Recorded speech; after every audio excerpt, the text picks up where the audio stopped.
Hello everyone, welcome back to my channel. आज मैं आपको यूनिट 3 बुद्धि का पार्ट 6 पढ़ा रही हूँ। अगर आप मेरे चैनल पर नए आए तो मेरी वीडियो को लाइक, सब्सक्राइब और बेल आइकन का बटन दबाना ना भूलें। मेरी वीडियो स्टार्टिंग से लेकर लास्ट तक देखें ताकि पिछड़े बालक के बारे में आपको सब कुछ अच्छे से समझ में आए। तो देखिए, सामान्य ये पिछड़ा बालक है वो तीन प्रकार के होते हैं। सामान्य पिछड़ा बालक यानी कि विशिष्ट बालक, शारीरिक पिछड़ा बालक, शारीरिक पिछड़े बालक में अंधे, बहरे, गूंगे, हकलाने वाले, विकलांग बच्चे आते हैं, और मानसिक पिछड़ा बालक। और पिछड़े बालक से क्या आशय वो देखिए, वह बालक बालिकाएं जो सामान्य बालकों के अनुपात में निम्न योग्यता प्रदर्शित करते हैं उन्हें पिछड़ा बालक कहते हैं। यानी कि जो सामान्य बच्चे जो योग्यता प्रदर्शित करते हैं उनसे कम योग्यता प्रदर्शित करते हैं तो उसे क्या बोलेंगे हम, पिछड़ा बालक कहते हैं। बर्ड और हेग के अनुसार देखिए, शारीरिक सामाजिक संवेगात्मक एवं मानसिक दृष्टि से सामान्य बालकों के अनुपात में निम्न योग्यता का प्रदर्शन करने वाले बालक पिछड़ा बालक कहलाते हैं। यानी कि जो शारीरिक रूप से, सामाजिक रूप से, संवेगात्मक रूप से और मानसिकता की दृष्टि से सामान्य बालकों के अनुपात में निम्न योग्यता प्रदर्शित करेंगे तो उसे हम क्या बोलेंगे, पिछड़ा बालक बोलेंगे।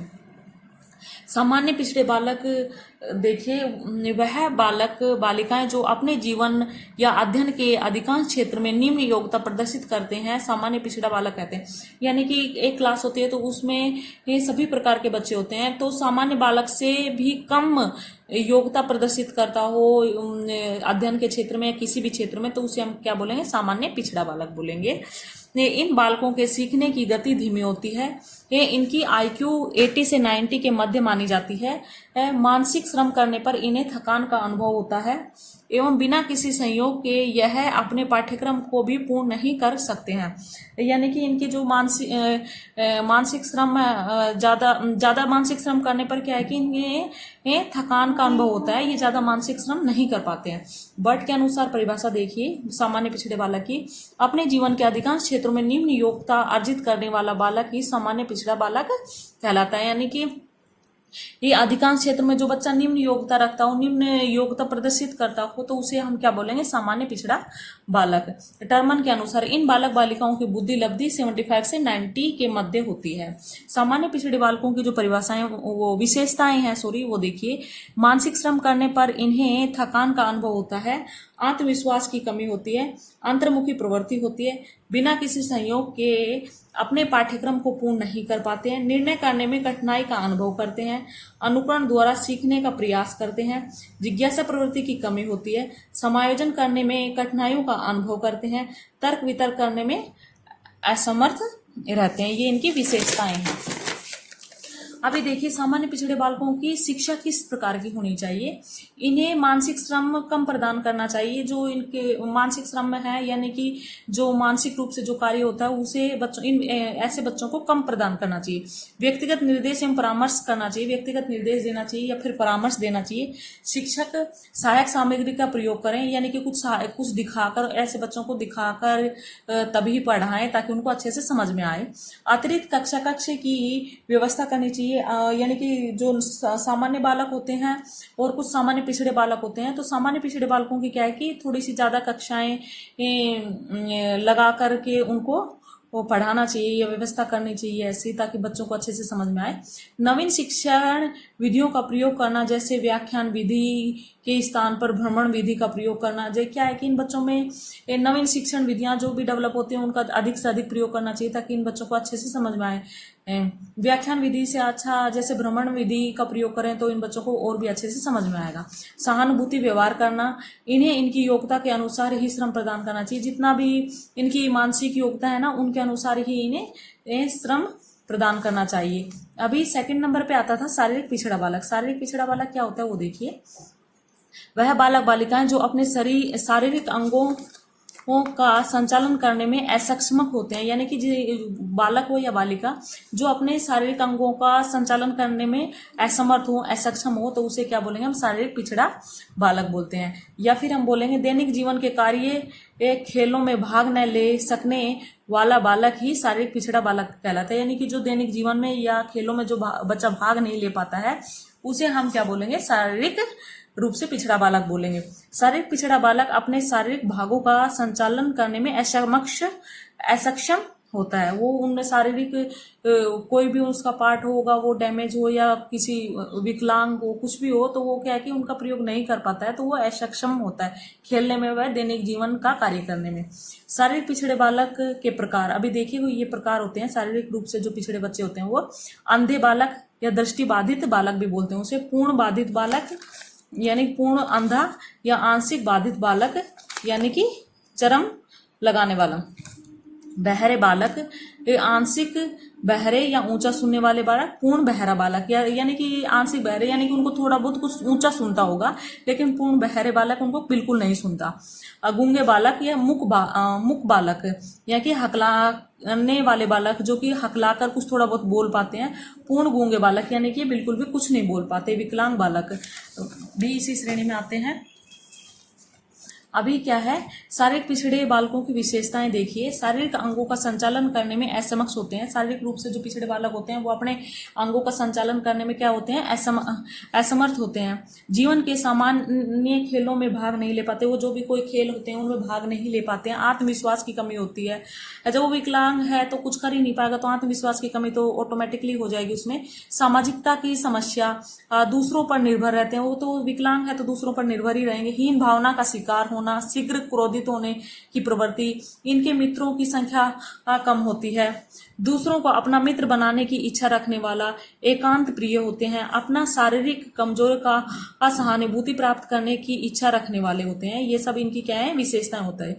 शारीरिक पिछड़े बालकों की शिक्षा किस प्रकार की होनी चाहिए वो देखिए। दृष्टि बाधित बालक बालिकाओं को स्पष्ट उच्चारण एवं उभरे हुए अक्षरों का प्रयोग करके सिखाया जाना चाहिए। यानी कि जो उभरे हुए, जो जिन बच्चों को दिखता नहीं है तो उभरे हुए अक्षर होने चाहिए और स्पष्ट रूप से जो वो बोल पाए, उसे इन बच्चों को शिक्षा प्रदान करने का अवसर देना चाहिए।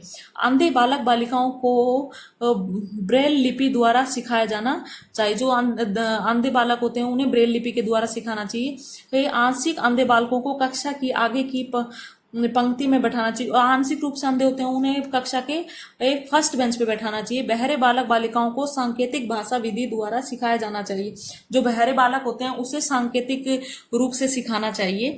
गूंगे बहरे बालकों को ओष्ठ विधि द्वारा सिखाया जाना चाहिए। जो गूंगे भी होते हैं और बहरे भी होते हैं तो उन्हें कौन सी विधि का प्रयोग करना चाहिए, ओष्ठ विधि का प्रयोग करके उन्हें कुछ सिखाना चाहिए। सहानुभूति व्यवहार करना चाहिए। सभी बच्चों के साथ सहानुभूति पूर्ण व्यवहार करना चाहिए। इनके शारीरिक कमजोरी का कभी भी मजाक न बनाना चाहिए। ये नहीं कि उनका कोई भी अंग विकलांग है तो उसका मजाक नहीं करना चाहिए। हमेशा उनके प्रति सहानुभूति रखनी चाहिए। इन बालक बालिकाओं की शिक्षा हेतु विशिष्ट विद्यालयों की स्थापना करना, यानी कि ऐसे बालकों की शिक्षा के लिए विशिष्ट विद्यालय खोले जाने चाहिए।